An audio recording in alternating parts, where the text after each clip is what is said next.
Bonjour, guys. Hello. How are everybody out there? Oh dear. We have weather. Yes, we have indeed. Just give me a shout if everyone can hear me okay and that the video is good. Ooh. Any second now. Can anybody hear me out there? Teeth are in. All clear. Excellent. Tom Couples. Hello there. Nice to see you. And Dino, sound a bit good. Thank you very much, loud and clear. Cheers, Digger. And Jake, hello there. Walsex Scenics is Paul Wood. Hello, Paul. Dara's Locomotive Shed. Yes, I'll bet it's quite nasty in Dublin. It's quite nasty everywhere. Chuck Schreiber, good morning to you. Anthony Dodge is already in. Good morning, Anthony. Nice to see you. Smallwood Junction is Paul. Hello there, Paul. Oh, dear. Ivo van Zon. Very good morning to our Dutch compatriot. Oh. Simon Trains, Model Railway Showcase. Hello there. Nice to see you. Welcome in, everybody. Yes, it's rather chilly, isn't it? Yes, there was about an inch of snow overnight, which came as a bit of a surprise. I usually watch Archie's live stream, and I thought I'll get an early night because it's been a struggle getting up the shed for the last 2 weeks. Everything was got to get faster. Breakfast is ready. Hello, Papa John Trains. Mara Curran, hello there. We are covered in snow. Well, there is a good side to it. All the snow has melted away. We seem to have had a warm front come up from the south, and just as I predicted, it's got a little bit warmer. It started to rain, and all the snow has disappeared. That's from it hasn't here in Staffordshire. Well, it has in Hertfordshire, or at least parts of Hertfordshire. 1 inch. We had at least 9 inches overnight. Oh, with more on the way. Yes. One of the vagaries of living in England is that there's a bit of a north-south divide with the weather. Had my bacon butty and a cup of tea. There's Lord Owl. All rise for Lord Owl.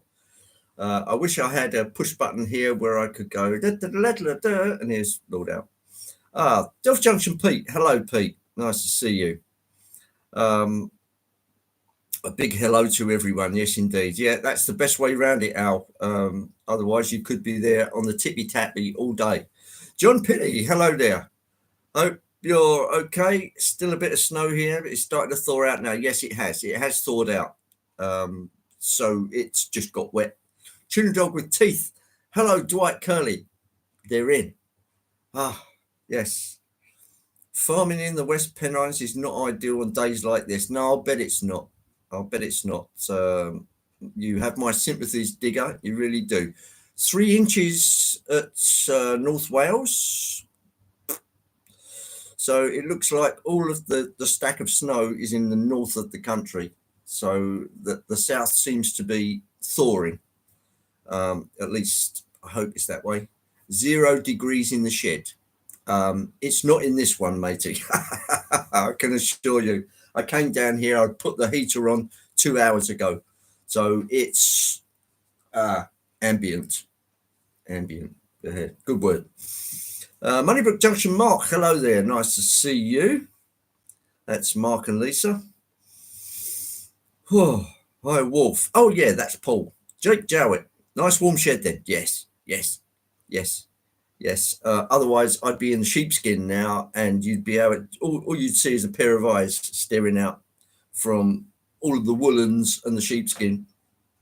What am I running today? Okay, well, I've got the Old Faithful 4CEP right there. Hey, look, I'm pointing. And on the other side, let me move out that way.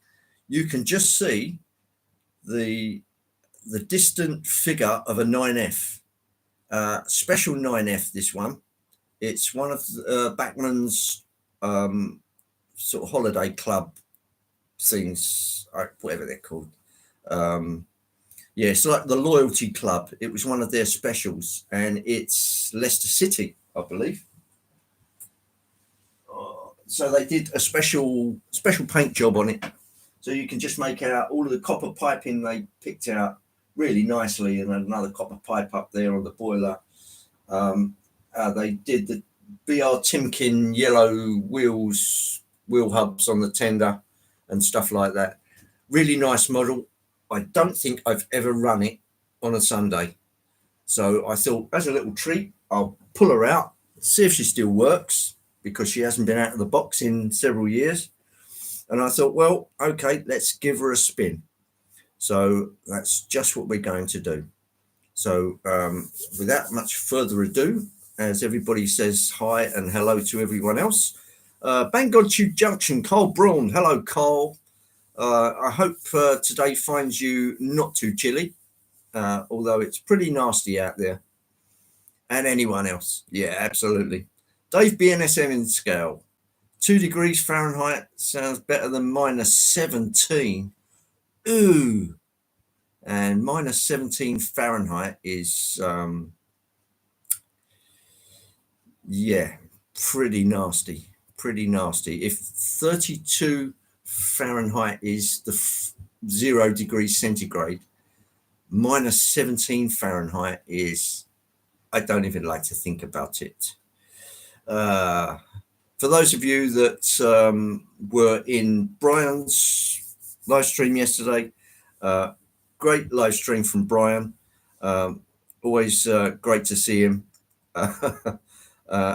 And it, as always, it's done in Brian's inimitable style. Nobody quite like Brian. There's nobody like Lord Al when he comes on. Nobody like Anthony. Very much individuals who have their own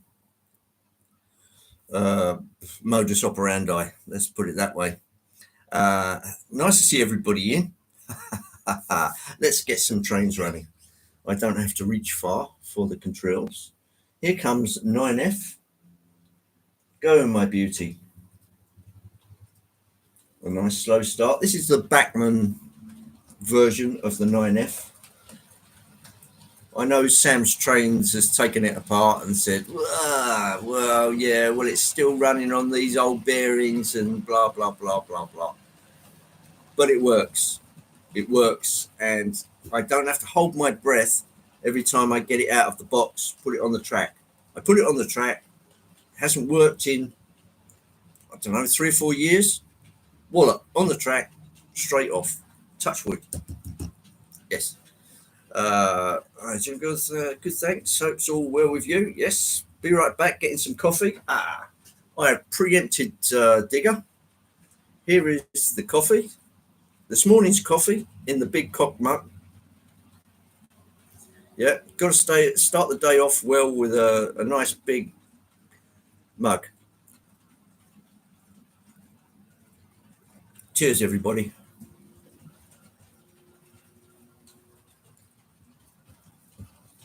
Sam's Trains has never touched real continental quality. He probably hasn't. What he ought to do is hike yourself off to sunny Toledo and see some real decent trains. Can't believe I said that, but there you go. As far as British stock goes and the standards that we have, the Bachmann stuff's pretty good. One Dan Eisenbahn. Hello, Erich and Willie. Good morning, everyone. Still waiting for coffee to finish. Yeah. Haven't made coffee yet. Still in bed? Oh, come on, Dwight. Daz Faulkner. Hello, Daz.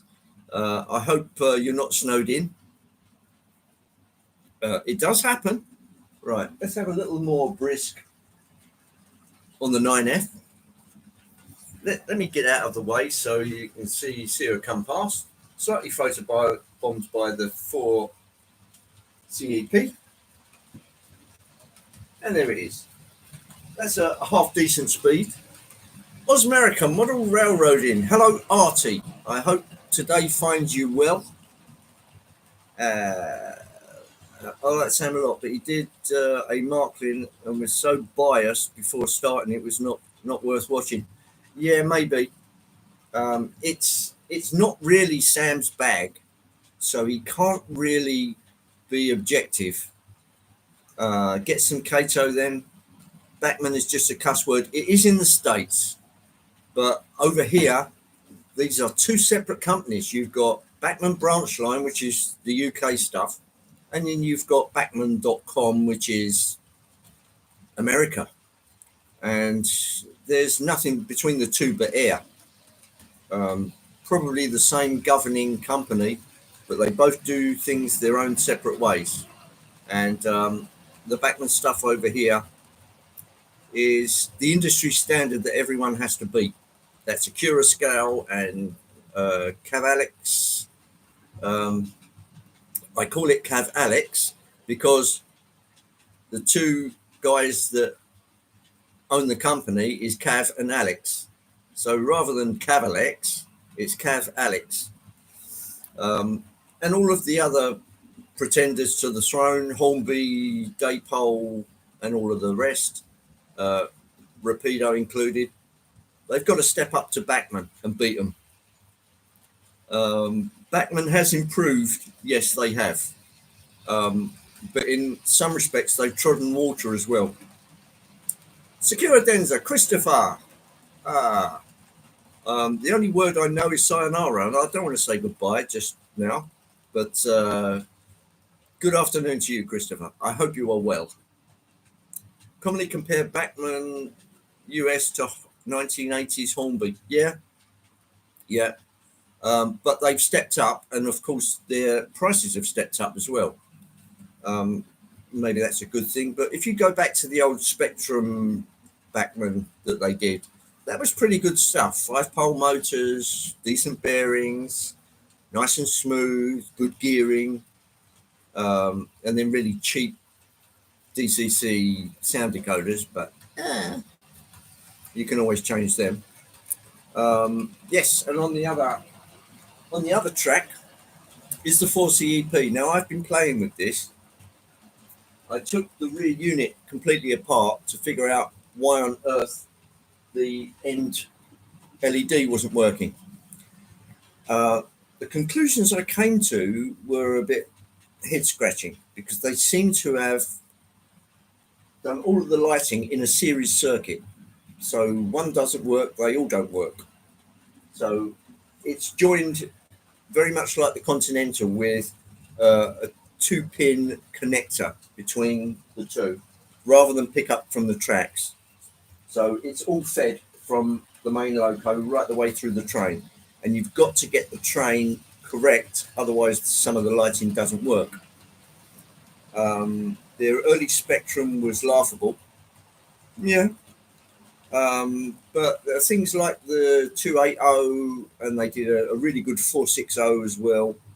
And the 440s that they did were, just good.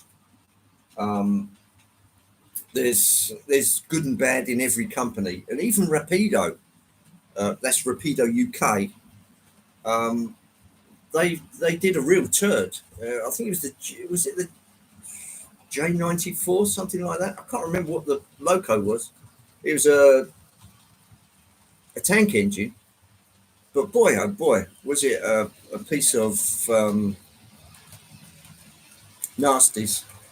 Talking about their diesel offerings, yes, cracked gears and all the rest of the stuff. I do understand. Yeah, I think because I went more for the steam engines rather than the diesels, I escaped a lot of that shenanigans. But I do understand, Dave. Some of their diesel offerings probably were pretty poor. Although I didn't sample them, so really I didn't know. So that's ignorance on my part. Paul and Paris, hello. Yes. Was that the 15XX? It probably was. They had little plunger pickups, picking up power from the wheels, very much a la Rivarossi back in the day. but they were very puny. Artie's got to go. Got my call early. Okay, cheers, Artie. Thanks for coming. We'll watch the rest later. Okay, mate. Rock on. Tom Houston, welcome in. Nice to see you. I hope you're not too badly affected by all of this inclement weather.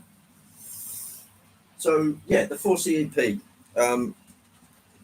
Dodgy lighting on there. Anyway, I did get it figured out and I did get it sorted. But the LED on the back is so puny that it barely lights up the red marker. But it is working.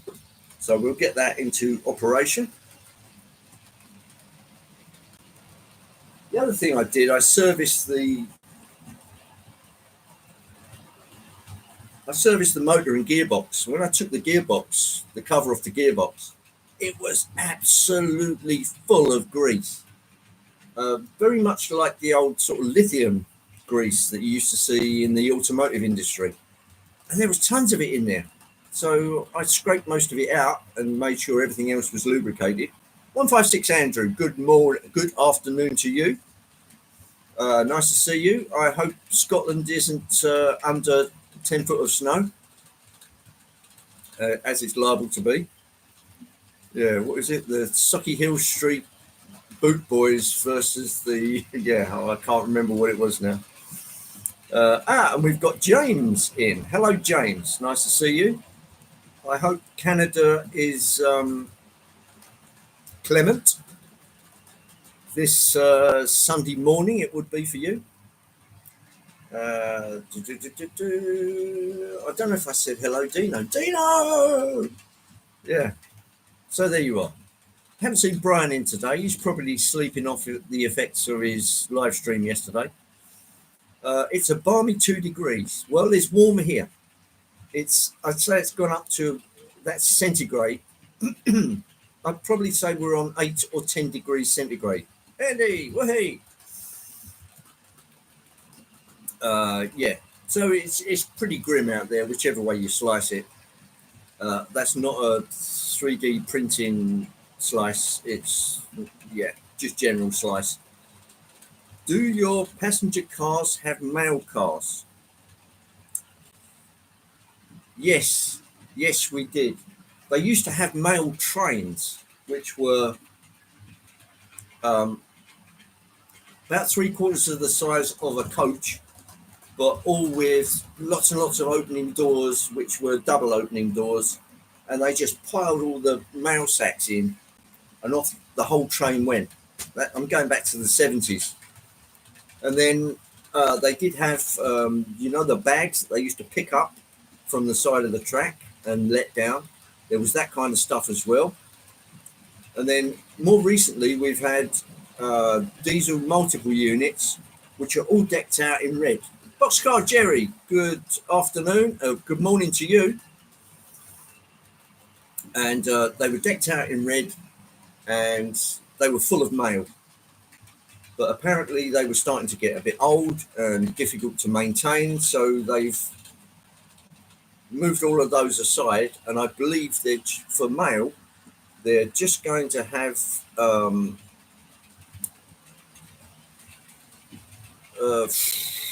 trains that they commission from some of the big, like Freightliner and people like that. Joe Raider. Hello, Joe. Lovely to see you. I hope everything is well there in the States and that you're not under 10 foot of snow or 3 foot of snow or 10 inches of snow like the rest of us. Now, Joe's somewhere around the Baltimore area, I think. You can correct me if I'm wrong there, but that's where the Black Rock Central is. On the phone, so can't tag everyone. Hope everyone is well. So far, so good, Jerry. Nice to see you in the chat. What am I running today? 9F, which is a big 210 with some stock that would have run behind it in maroon. And a 4CEP, which is an electro multiple unit, which usually went in 4 coaches. That's what we're running today. Uh, you've got to remember that during the week I haven't been up the shed, so it's been cold soaked for a week at more or less zero temperature. Um, but it took an hour and a bit, I suppose, for the warmth to rise. The snow melted on the roof, and off we go. So yes, it's pleasant in here at the moment. Still need the jumper, but in Baltimore area, waiting on snow tonight. Yeah, there's a lot of it about on both continents. So I don't know about Ivo. Um, Usually, if anything from the west drifts through, usually then it's Denmark and the Low Countries, northern Germany, the Dutch. They get what we've just had. Had it last night. Now melted and turned to rain. Yeah, very very similar, Ivo. So big storms went south of us. My son got a bit of snow. Now, is that because of the lake effect, Anthony? Because I know that plays into quite a bit of your um, weather. What's the temperature like in Baltimore? It's probably around about zero, I would have thought. Um, Perhaps you'd like to comment on that, Joe, but it's usually hanging around zero. As I say, we've had a warm front come up from France, so it's just aided the melting of the snow. So that's good. Anyway, another sip of coffee. Phew.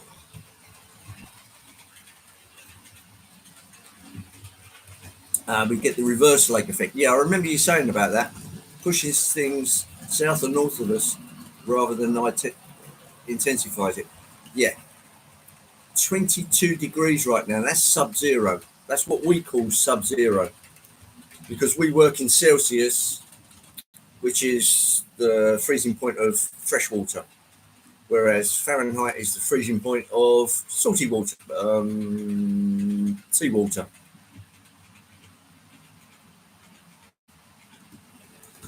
Wow, that's summertime. So yeah, high today at 24 C, only to drop to zero this morning. Yeah, that's quite a wild swing. So that's probably no cloud cover, and then 24 degrees centigrade, which is over 70 Fahrenheit. If there is no cloud cover, then that just quickly evaporates to space. 14 here in Toledo, 14 degrees, that's sub-zero, what we call sub-zero. So yeah, the thing at the point where rainwater freezes, minus 14 or 7 Fahrenheit. Minus 14. Good grief, Eric. That's that would put our country into absolute standstill. Nothing would work. Nobody would drive. No trains. No nothing. So yeah, we'd be in another lockdown. Right, let's get you down trackside so you can see a little more of the action without my ugly mug. That's cold, Eric. It certainly is, Pete. Now, Pete's 50 miles up the road from me in Peterborough, if I'm not mistaken. So we've got very, very similar kind of temperatures and weather. 1 degree centigrade in Carey Island. Yeah, that's pretty much what we've had the last week. It's been hovering around freezing this week. Midsummer Railway, that's Greg. Hello, Greg.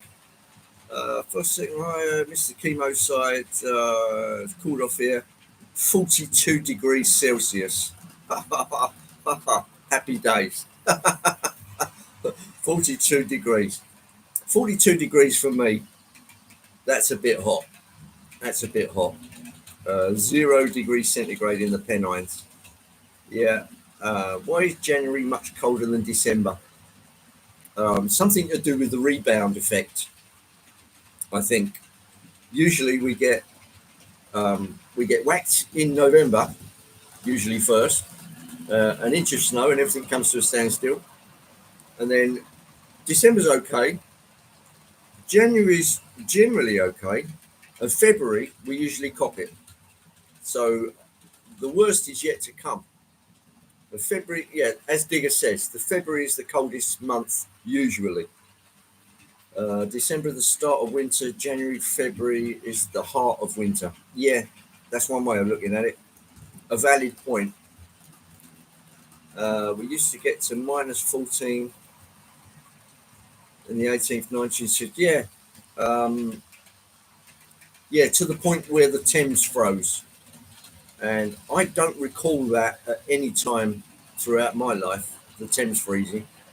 The Thames River, that's a story in itself. The Thames River, I tell you.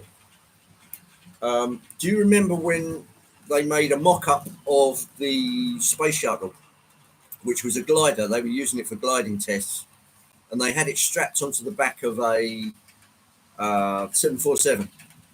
And they did a tour over here of the UK, and it was coming across the Thames at Blackfriars on a certain day. So I went down there to have a look.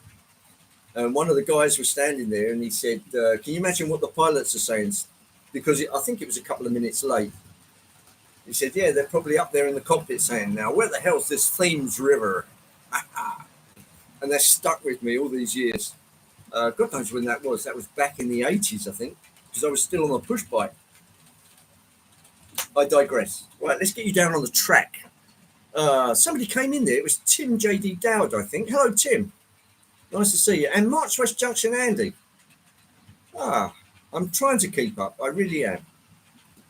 Not that 2 degrees sounds good. No, it isn't. It isn't. It really isn't. Right, let's get down trackside. Here we go. Jim lad. Right, that's down a little. About there. I think should see everything. There's the 9F. And there goes the 4CEP. Christopher's got a mail call, which is a Kato Series 281 Haruka. I hope I've pronounced that right. I wish I had my license. I so badly want to go out and do some drifting.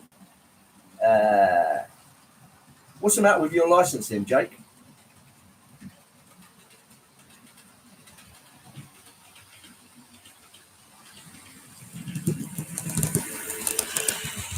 No problem, Christopher. Oh, it's provisional. There's a very well-known lawyer by the name of Steve Lato, who does quite a good channel on YouTube. And he came out with a story, I think it was yesterday, where there's a UK guy, they pulled him over for MOT infringement, I think, and found that he'd been driving on a provisional license for the last 50 years. Beat that one.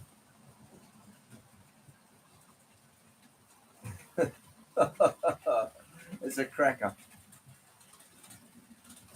Yes, so if you want a good laugh, always have a look at Steve Lato. He does his YouTube stuff with some humour. Some of it is so funny you wouldn't believe it's real. Particularly all the stories about Hertz rental, which are usually sad but hilarious.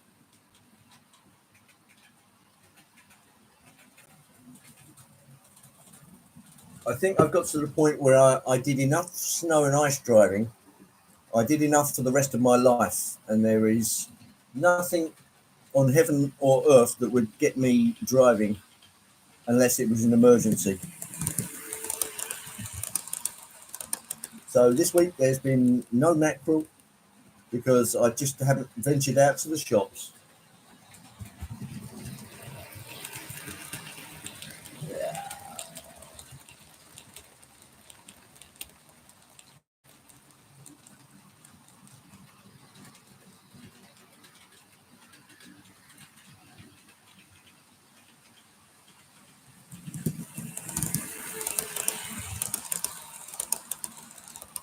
Right, let's transfer you over to the other side, and you can then see the 9F coming head on. Forgive me a second while we spin over. There we go. There's a familiar sight. Try driving a 44-ton truck. Not a lot of fun. No, indeed not. That's why you have to jump through hoops to get an HGV license.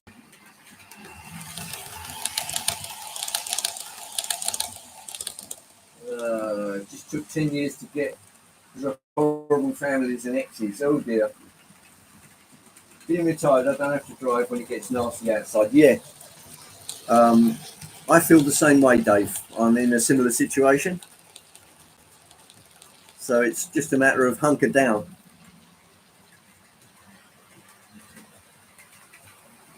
Yes, they are, Simon.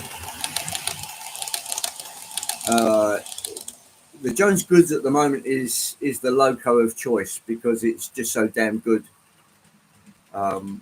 As I did point out, there is a short failing in the sound file, but it's a shame that got missed, but it doesn't spoil the broth.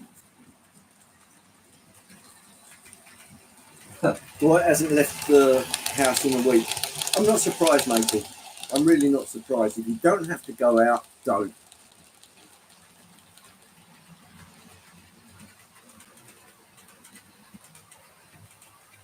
Oh dear, the boy racer. Yeah. I did have a Ford back in the day, and it was a racer. But yeah, enough of that. Yeah, sorry, Anthony, I never quite got to dodge proportions. Right, here comes an uninterrupted view of the 9F in splendid BR Brunswick green.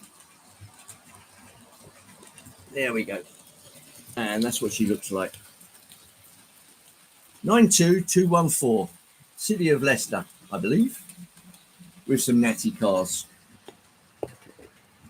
There we go.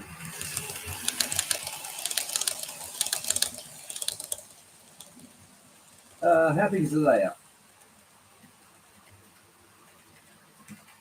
Right, the layout's roughly 12 foot by 8 foot.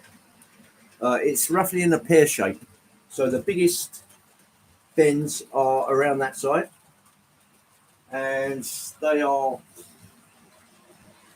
the diameter's 7'6", something like that. So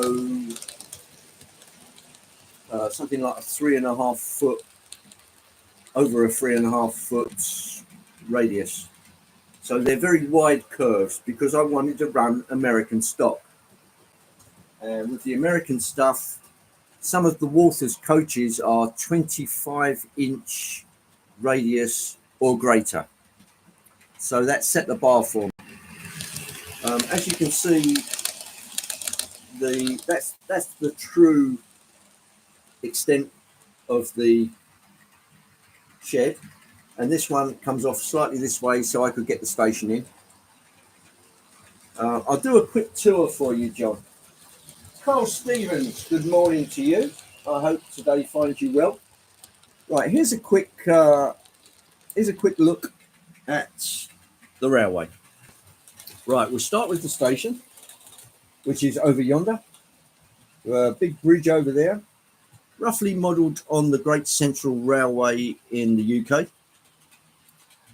There we have the Jones Goods and Mould, North British.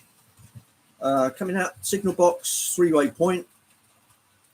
Obviously, I've got a crossover there. Two main lines, and then there's a third which joins there, just where the 4CEP is going. And that goes right up past the turntable.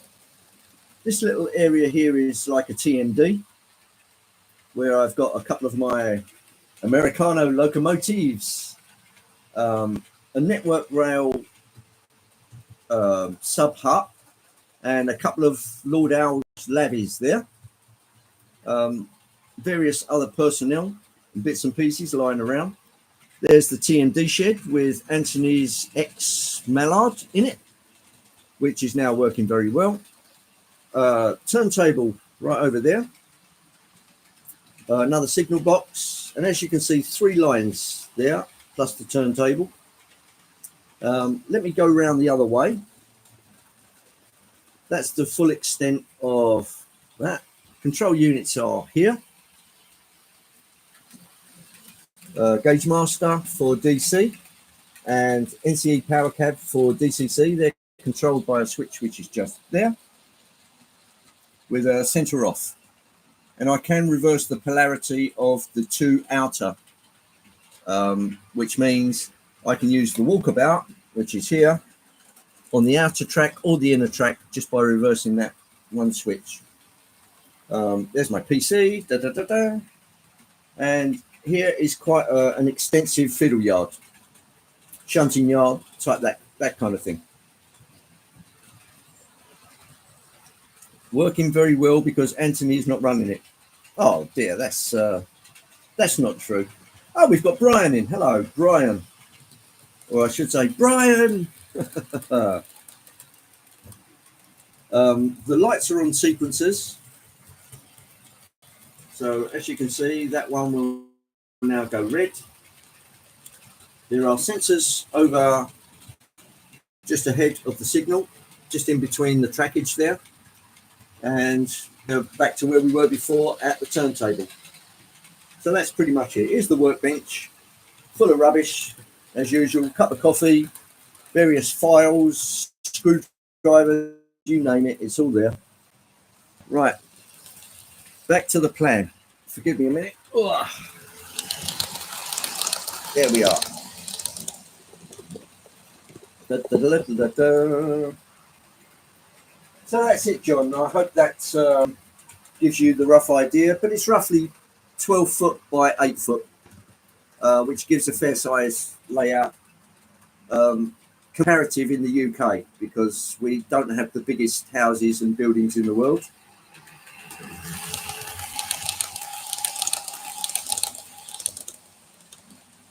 And oh, there's Chris. Hello, Chris. How's South Wales today?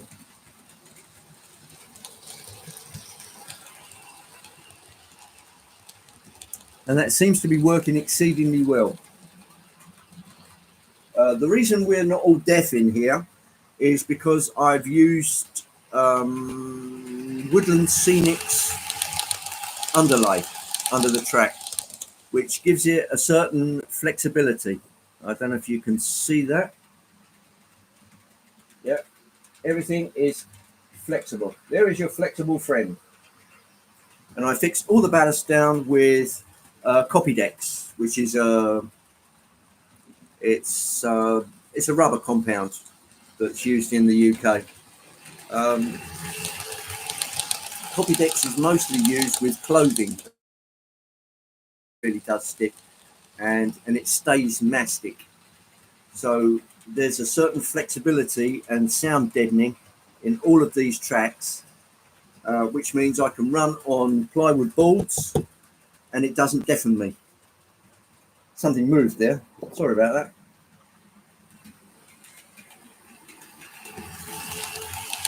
And we have Brad in. Welcome in, Brad. I hope New Zealand is a damn sight warmer than the UK is.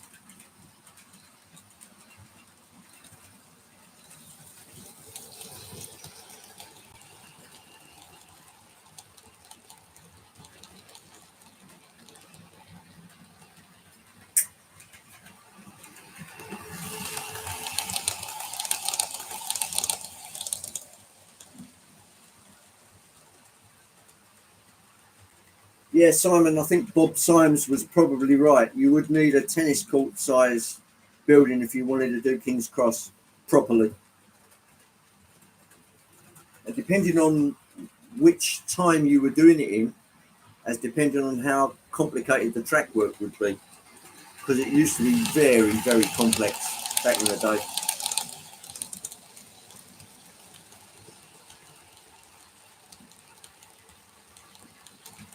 And as you can see straight out of the box, the 9F seems to be behaving itself very, very well, considering it hasn't been out of the box in a good 4 or 5 years, I think.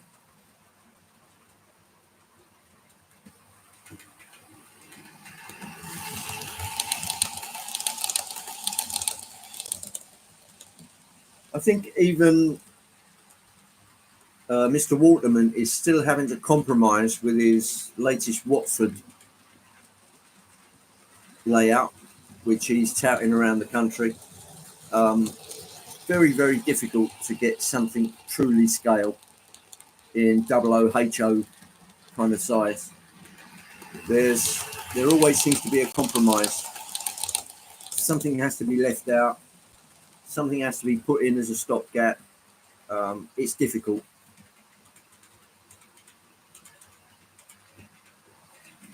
Hasn't been a hot summer. Well, that's the way I like it, actually. A more temperate summer is usually quite good, particularly with sunburn and things like that. There goes the 4CEP. Here comes the 9F. Go, my beauty. And that is a wonderful rendition by Bachmann. The UK version Bachmann, that is.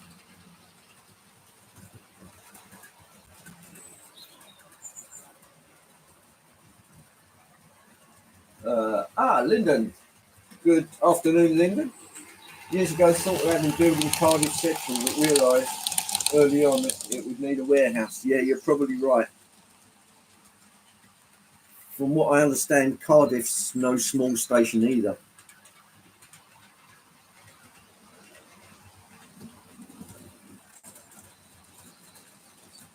Yeah, Pete, summer is when you get that big ball in the sky, that big golden ball.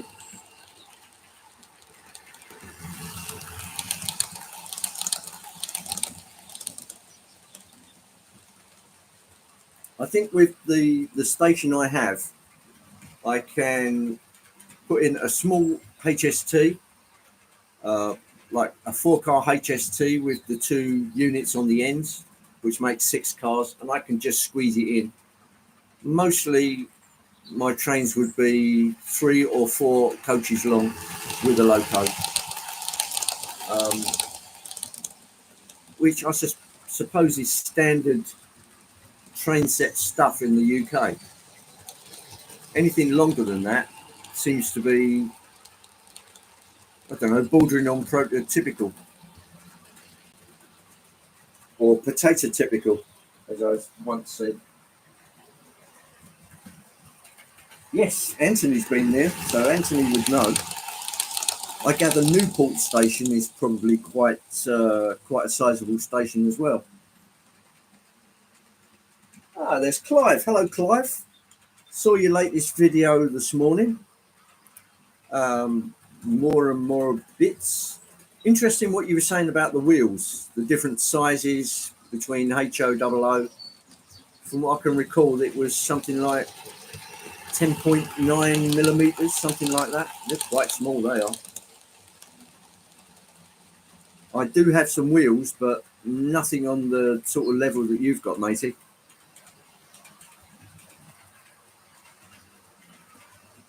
Oh, we've got Tammy and Ray here.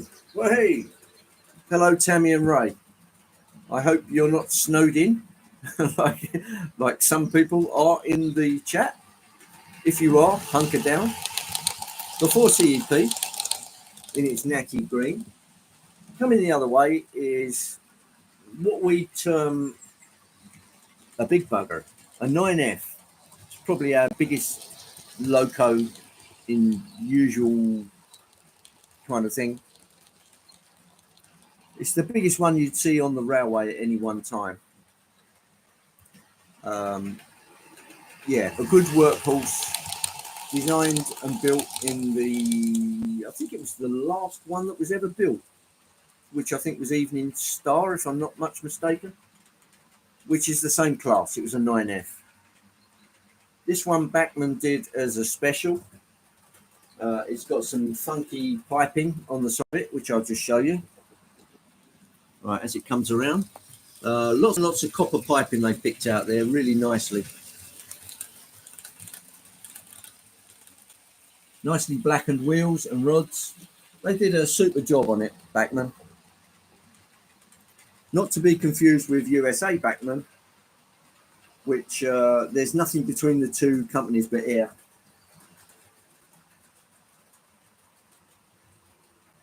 Papa John, my last video was a heritage, I was told. Was it indeed? I'll have to check on that, Papa John.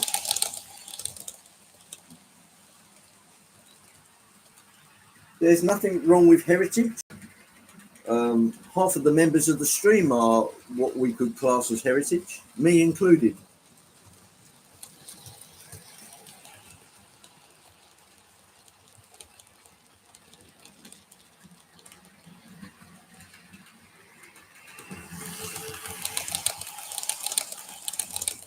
You know, I'm amazed that gearbox is still a bit noisy.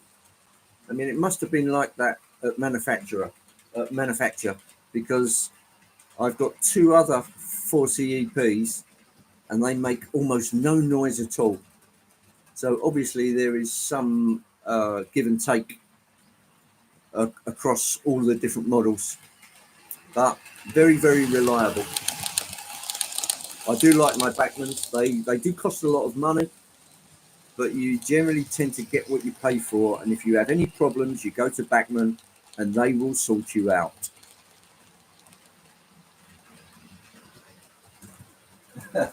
I was a modern era guy. According to Joyce, I now have no era. Well, that's a good thing, Anthony.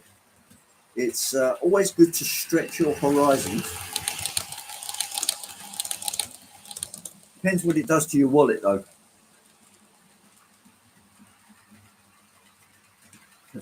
Yeah, I'm definitely a member of the heritage class. Yeah, one could say ancient, fossilized, perhaps as well.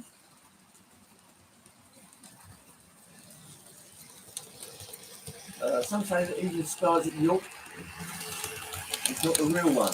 It's an imposter. Well, that's interesting. I wonder.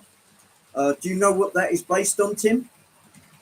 Is that somebody saying a very similar thing to? Oh, it wasn't the Titanic sank. It was actually the Olympic. If it is, I'm afraid it doesn't hold water. Sorry, bad pun.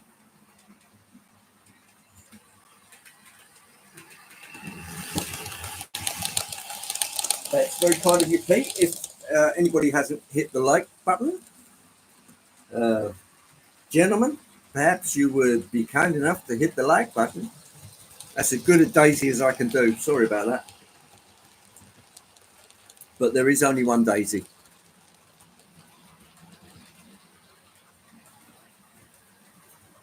Surgeon General says alcohol causes cancer.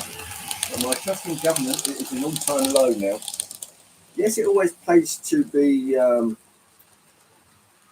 a little suspicion on the governmental front.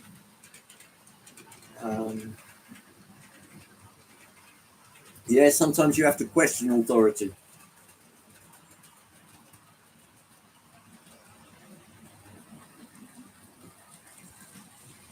Yeah, Carl, I'm probably Bronze Age. Around about the time of Stonehenge, around about that time. But I don't go back as far as the Devonian age. I hope.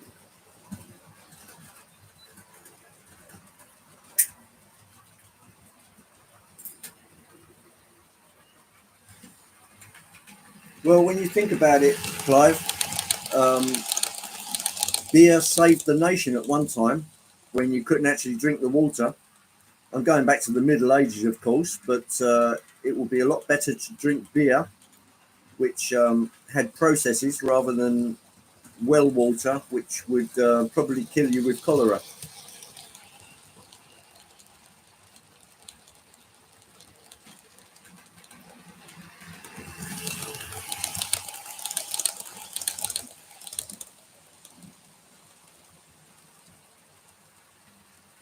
Beer is one of my 5-a-day vitamins. Yes, there's probably a lot to be said for beer.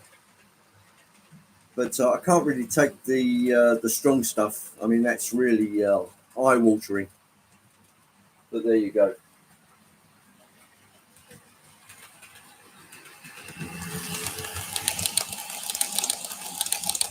Yeah, I don't know about Stonehenge. I'd probably be at Avebury, which is about 20 miles up the road. That's a much better henge. Um, these days, it's actually got a village built inside it, but it's a huge henge, something like 1,200 feet across, um, and it exceeds Stonehenge as a cathedral does a parish church.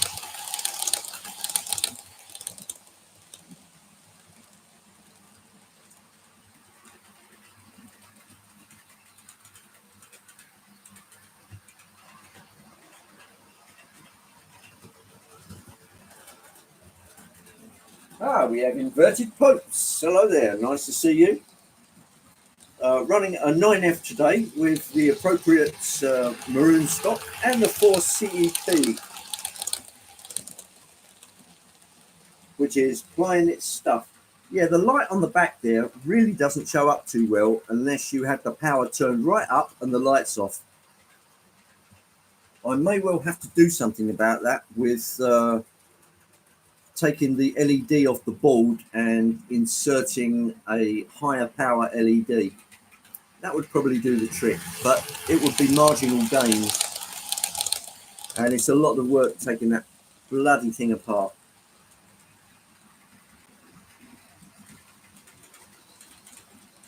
On the 4 CEP, in order to get the coach body off, it's lots of guitar picks and bits of card and things like that to try and get them apart. There's about 4 clips either side, and some of them are very, very close to the front bogey, so it's difficult.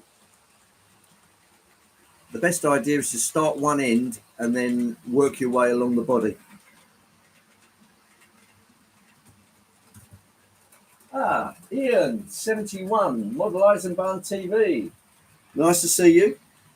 I hope all is well where you are and that you're not snowed in.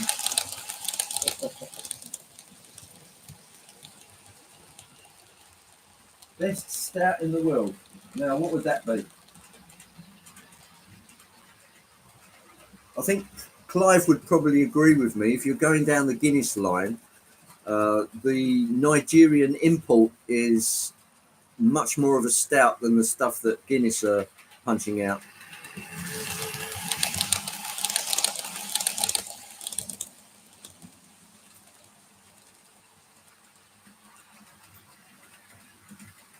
Something called woke is actually killing things. Well, um, mm, yeah, you can go too far with things, and I think that's probably what happened there.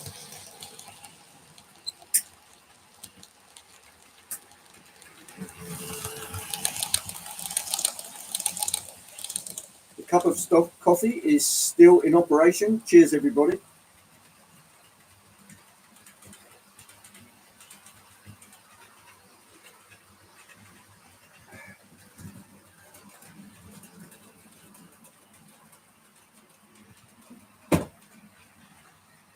Now finished. Yeah, got a little bit cold, but the taste goes right out of it with coffee as soon as it gets cold. There's the 9F. Still plying its trade quite reliably. Hasn't been out in the box for 4 or 5 years. But being a backman, I didn't hold my breath. Straight on the track, turn the power on, it goes.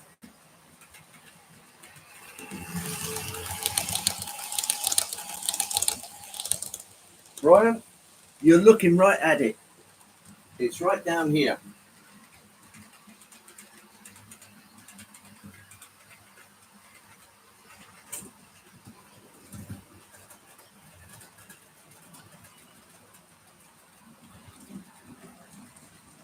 There is the mallard. And yes, it do work.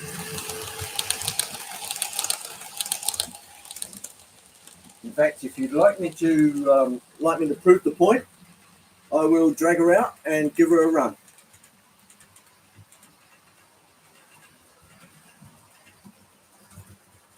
Yes, Brian liked his coffee. It probably tastes even better in a train set. Now, what's your site called? The Train Set Shop mug, which I don't have.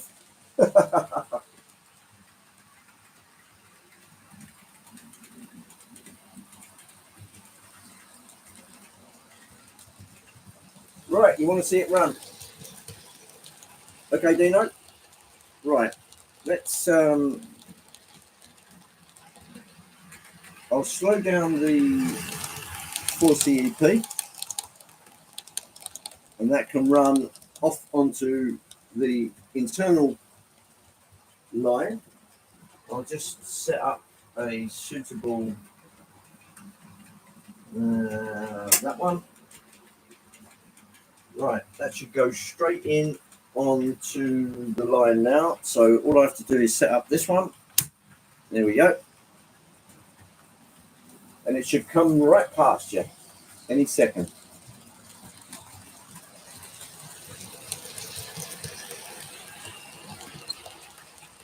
Here she comes. And off she goes.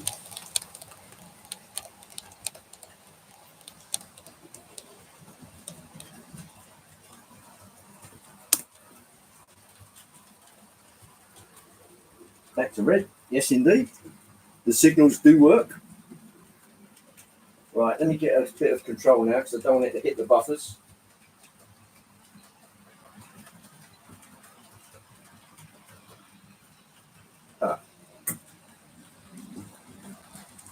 Right, slowing down to a stop.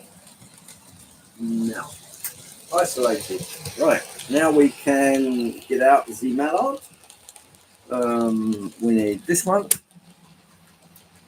And let's just see. Number 9 on there. That should go straight through. We are all set. Okay. Let us go forward. There we go. Oh, a little bit dirty, as in tracks. A bit further. Why is nothing happening? Let's bring her out a little further. Oh, I know why. There we go. Right, here we go. She's out and she's on the loose. Right, let's just give her a warm up.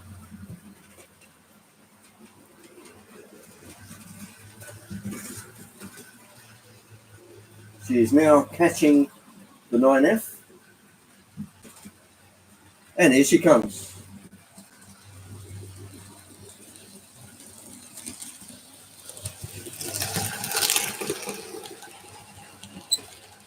How's that?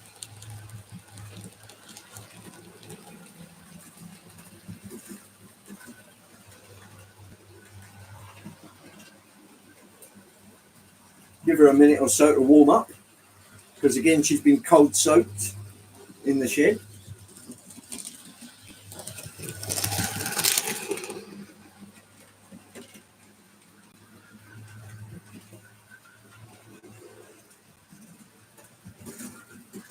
A little faster perhaps. She is a thoroughbred after all. And here she comes.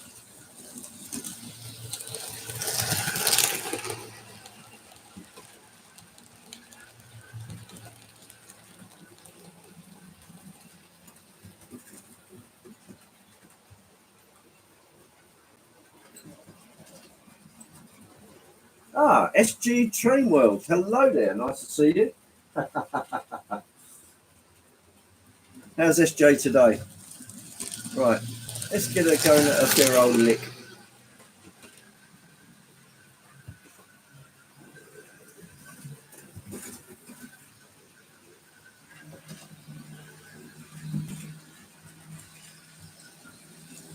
Oh yes, sir, I can boogie.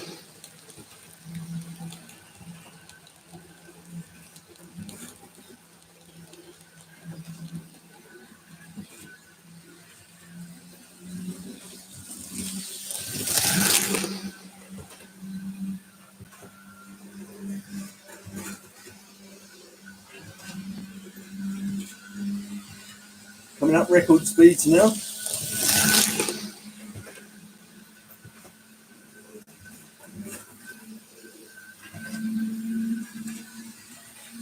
126 miles per hour.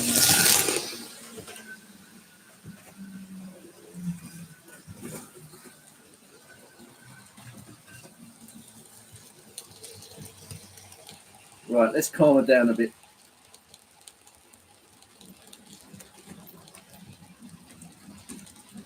There we go. That's a bit more like it. No derailments.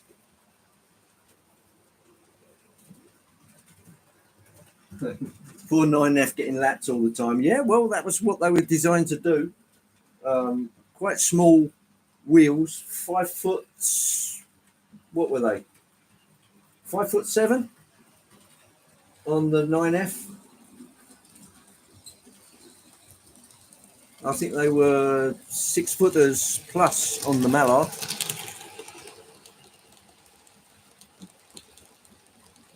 I got two A4s, Brian, but not the blue one. She gave me a hard time when I got the green one. Well, if you're going to have... Oh, whoa, Sparky! We've got Dave in the chat. All rise for one of the legends of railroading. Sparky 107 107.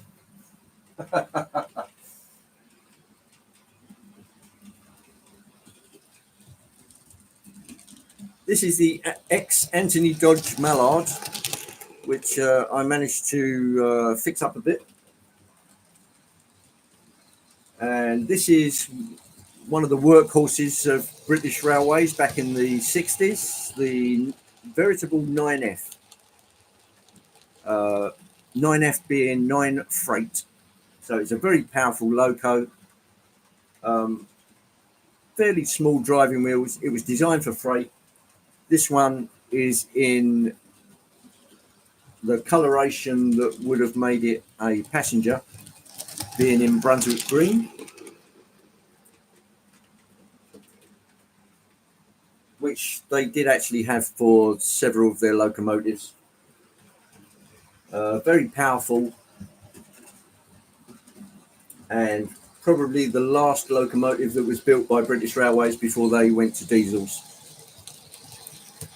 Putting some very natty maroon stock that it would have pulled back in the day.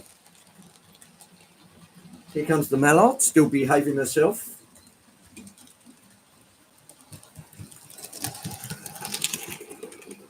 Could do with a bit more running in, but yeah, that seems to be working quite well.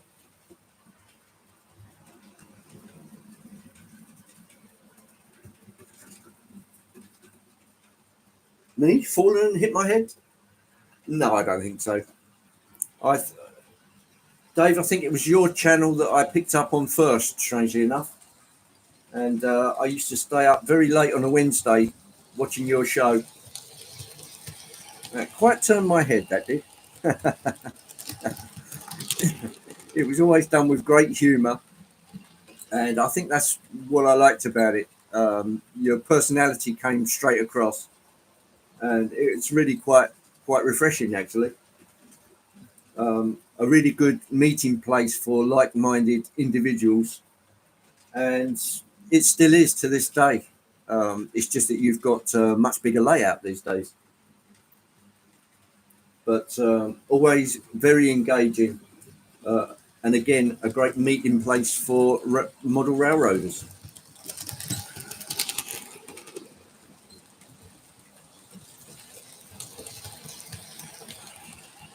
Not at all, Dave, not at all. It's nice that we've got people like yourself and Anthony Dodge who share the love, as they say.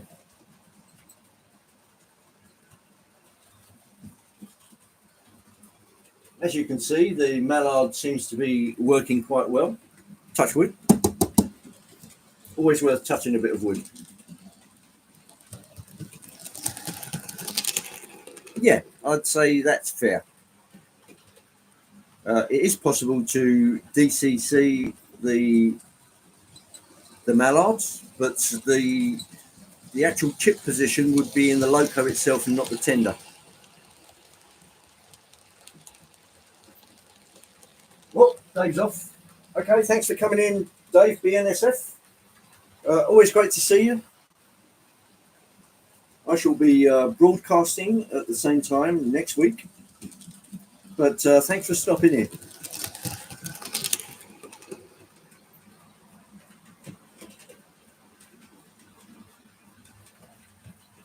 Okay, my friends, the time has come to eat. Oh, right, let's redress the camera a little so we can still see a little action from the side. All it leaves me to say is thanks everybody for coming in. Yeah, the mallard polished up quite nicely. It was obviously a valve gear issue on it, but I stripped the whole thing right down to its component parts and then pretty much like Brian put it all back together. Lots of us have to do it when push comes to shove, and yes, it runs fine. It runs fine. Maybe a little more tweaking on that, but it wasn't so badly bent and twisted that it couldn't be straightened out reliably. Failing that, you're on the hunt for Hornby parts, which sometimes is just impossible. Very difficult to get parts for some Hornby stuff. They just don't make enough of them. But there you go, that's another story. It's either that or try and get a junker off of eBay and cobble it all together. But thanks for coming in, Eric and Lyndon and Stormy Sky. Hello there. Nice to see you. If you want to see some heavyweight, real size trains in the US, Stormy Sky Rail Productions are the team to do it. Always great content from them. There's a plug. Thanks, Dino. Great light. Oh, thanks, Pete. That's very kind of you. What is that? What is that on wall yellow thing? Oh, that. It's an engineering supervisor's armband. Let me just grab it.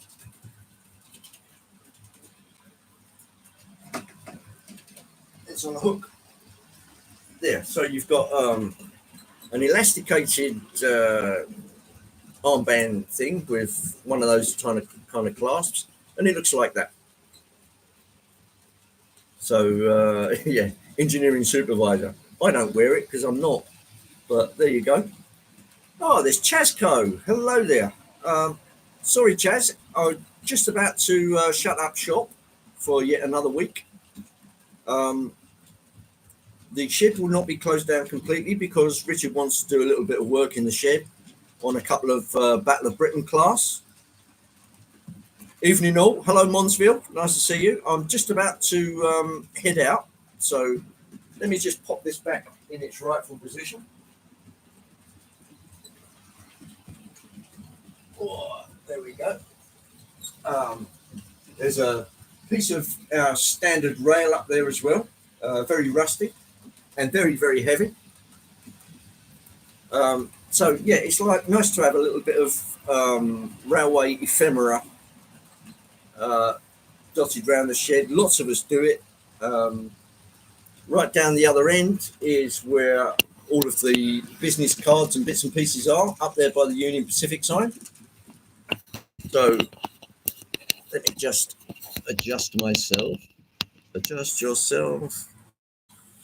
Right. Well, thanks for coming in, everybody.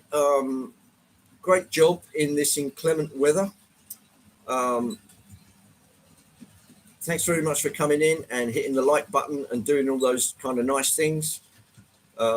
Great to see everybody here, and take care of yourself this week, because that weather's going to be with us for some time. So take care, everybody, and I'll catch up with you in the streams or hopefully next week. Grandpa Rails. I'll just say Auf Wiedersehen, tschüss, and happy trains, everybody.